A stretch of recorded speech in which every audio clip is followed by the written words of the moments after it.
order. Alicia Kearns to move the motion. There we go. Right, well, first may I say how pleased I am to speak under your chairmanship, Sir David. Today I want to raise an extremely important issue for my constituents, but one I fear that has not been taken seriously enough by the government in the past.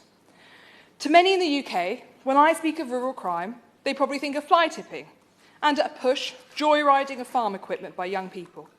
At worst, Midsummer Murders often springs to mind, which, while excellent TV programming, offers a rather idyllic portrayal of crime in rural areas. The settings are pristine, the criminal's amateur, the stakes low, and the suspect is usually a relative of the victim. But in fact, in much of rural crime, the stakes are not low for our farmers, businesses and entrepreneurs. In the last year alone, rural crime has cost rural communities £50 million. This is the highest amount since 2011. According to the latest figures from the National Police and Crime Commission, over £39 million of insurance claims were made because of crimes in rural areas. This has a real, substantial and enduring human cost. For many rural people, especially farmers, their homes are their businesses. So when they are attacked, they feel under threat for their families, for their children, for their livelihoods, and they often live in highly isolated areas on their own, where feeling under attack can cause long-term mental health issues. In the 2019 NFU Mutual report, 1 in 4 NFU Mutual agents knew someone who had to change the way they live or farm as a result of rural crime. And it is not surprising. £10 million worth of farming equipment and vehicles were stolen in 2018. If you're a farmer and you've lost your brand new John Deere tractor or your combine harvester, not only will you have to have high deductibles and a massive upfront cost to pay before insurance reimbursement, you could potentially go months without being able to harvest your fields or till your land. These are not cheap vehicles. Each piece of equipment is worth hundreds of thousands of pounds, and often farmers can only afford to buy second-hand equipment, let alone the cost to reinstall security features or upgrade them and repair extensive fencing damage.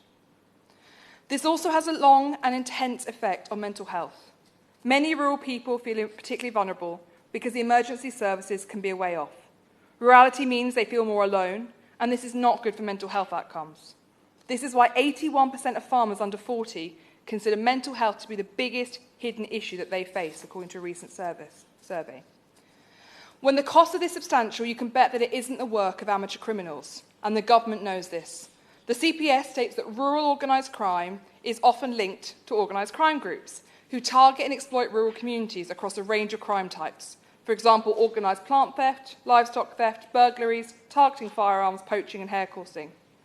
The NPPCC, for its part, has stated that the following of rural crime. Ongoing livestock theft is raising concerns that stock is being stolen for slaughter and processing outside regulated abattoirs before illegally entering the food chain. Thieves are cloning the identities of large, expensive tractors to make them easier to sell and harder to detect. Small and older tractors are being targeted by organised gangs for exports to developing countries. Happily, of course. Order. Does the Honourable Gentleman have the permission of the mover of the motion and the Minister to intervene? Certainly, Mr. Shannon. Thank you. Thank you very much. I'm very pleased to have the opportunity. I just want to say I want to come down and support this because it's a massive issue in my constituency as well, which is our urban come rural, and I live in a farm. And I declare an interest as a member of the Ulster Farmers Union. I just want to say one of the things that we've done in our constituency, I want to know is anybody doing the same.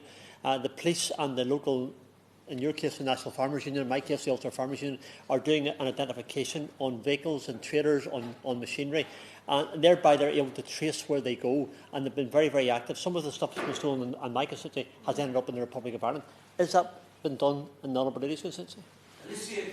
And the Honourable Gentleman raises a good point, and in fact many farmers are doing this, but the organised crime teams behind these thefts, and this is exactly what I want to get to, is the organised crux of the issue, find these trackers, find these identification things and strip them off.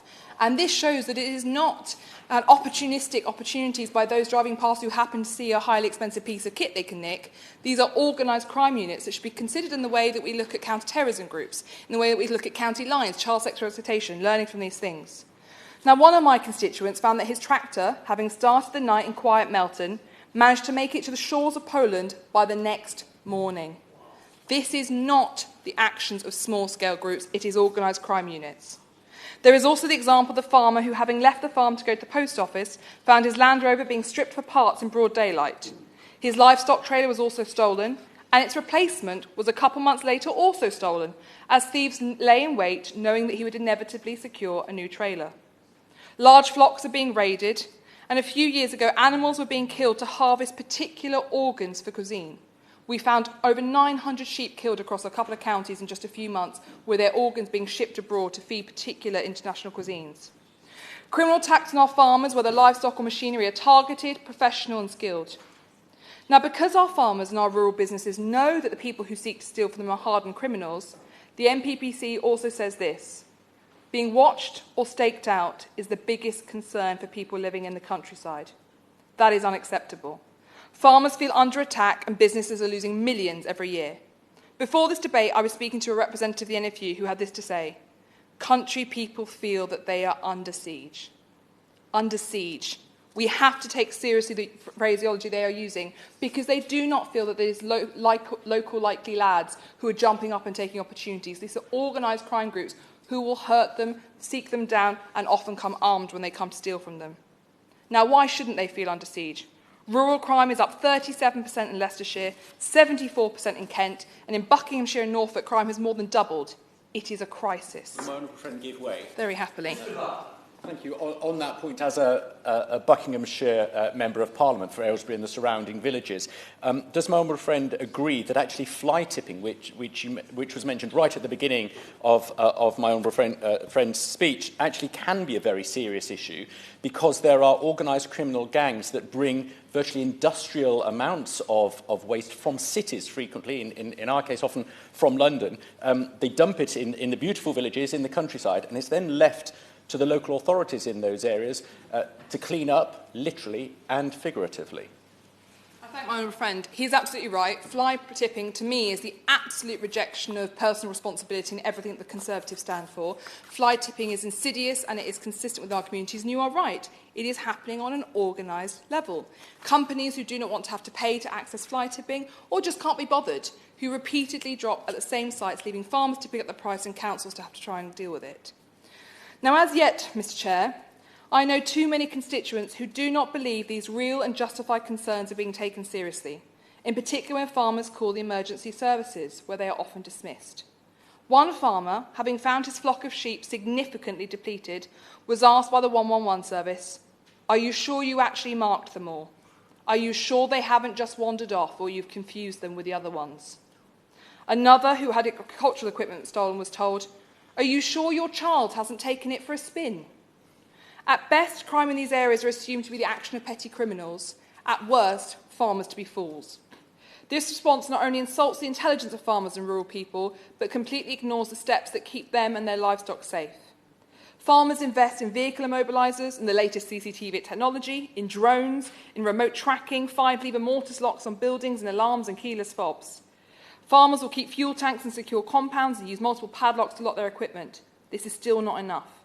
As the NFU notes, these measures were adopted after the 2011 crime spree, because these criminals operate together, they adapt, they change, they are armed, and they get better. But too often it appears the emergency services and those meant to keep us safe don't keep up. And that brings me to my real purpose here today. We need to expand our rural crime fighting capacity across the country.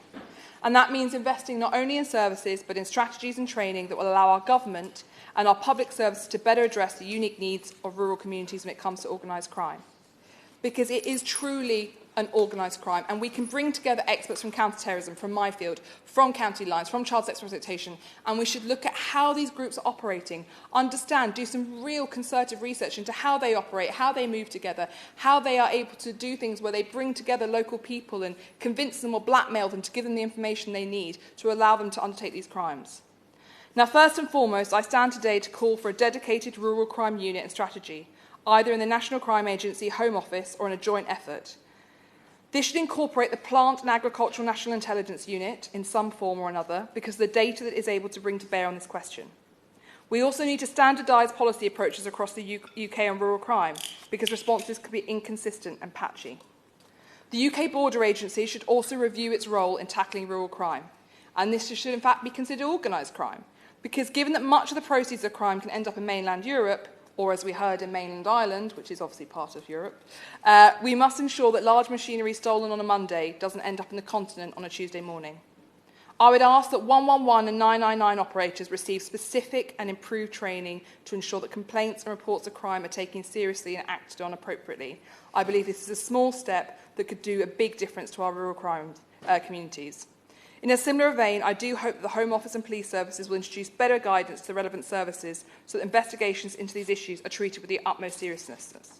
I also believe that police and crime commissioners should have to take specific account of rural crime and make sure there is an element of rural crime strategy within their area. Happily. Order.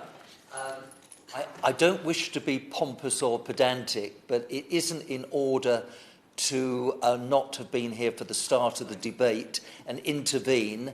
However, on this occasion, if the Honourable Lady whose debate it is agrees and the Minister agrees, then the Honourable Lady may intervene. I'm happy. Theo Clark. Apologies to the Chair. I think my honourable member makes an extremely important point about the resources that we need. I have a constituent I visited recently where masked intruders came to their farm with baseball bats and they were physically intimidated. They had no response from the police. Does my friend agree that we should have more resources to police services in rural areas so that they get the support that they need? Alicia Kearns. I thank my honourable friend for her intervention. I couldn't agree more. One of the things I would like to see introduced in my areas is we track police cars. We know where they go. We know where they spend their time. Why can we not review every 6 months to see how often our rural communities are genuinely being visited by police cars? Now, I recognise, working in the world of counter-terrorism, you don't necessarily need to be on the beat. You don't need to be in the village necessarily to help those rural communities. But it is about showing them that there will be impact. In Cambridgeshire, they introduced a rural crime team that travelled around and made sure that every single farm was visited, every village was visited. It made an enormous difference, and they saw a reduction in rural crime.